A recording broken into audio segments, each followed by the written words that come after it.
রাজধানী ঢাকাসহ সারা দেশে মাঝারি থেকে তীব্র তাপপ্রবাহ বয়ে যাচ্ছে।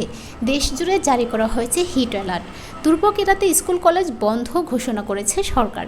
এ অবস্থায় দেশজুড়ে তাপমাত্রা আরও বাড়ার আভাস দিয়েছে আবহাওয়া অধিদপ্তর।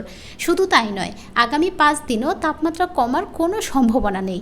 বুধবার সকাল 9টা থেকে পরবর্তী 72 ঘন্টা আবহাওয়ার পূর্বাভাসে এসব তথ্য জানানো হয়েছে। এতে জানানো হয়, জলীয় বাষ্পের আধিক্যের কারণে অস্বস্তি বিরাজ করতে পারে। আজ সকাল 6টায় ঢাকার বাতাসের আপেক্ষিক আর্দ্রতা ছিল 74%।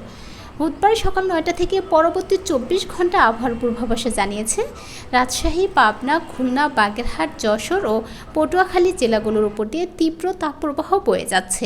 মৌলভীবাজার, রাঙামাটি, চাঁদপুর, বান্দরবান জেলাসহ ঢাকা, রংপুর ও ময়মনসিংহ বিভাগ এবং রাজশাহী, খুলনা ও বরিশাল বিভাগের অবশিষ্ট অংশের উপর দিয়ে মৃদু থেকে মাঝারি ধরনের তাপপ্রবাহ বয়ে যাচ্ছে এবং তা বিস্তার লাভ করতে পারে।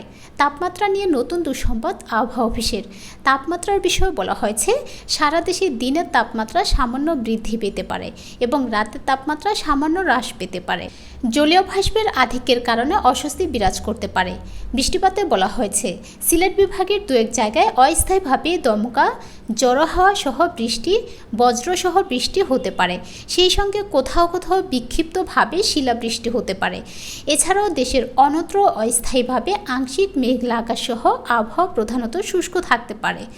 আবহাওয়া অধিদপ্তর আরও জানায়, শুক্রবার সন্ধ্যা 6টা পর্যন্ত অস্থায়ীভাবে আংশিক মেঘলা আকাশ সহ সারা দেশে আবহাওয়া প্রধানত শুষ্ক থাকতে পারে। বিরাজমান তাপপ্রবাহ অব্যাহত থাকতে পারে। সারা দেশে দিন এবং রাতের তাপমাত্রা প্রায় অপরিবর্তিত থাকতে পারে। জলীয় বাষ্পের আধিক্যের কারণে অস্বস্তি বিরাজ করতে পারে। এছাড়া বর্ধিত 5 দিনের আবহাওয়ার অবস্থা উল্লেখযোগ্য পরিবর্তনের সম্ভাবনা নেই।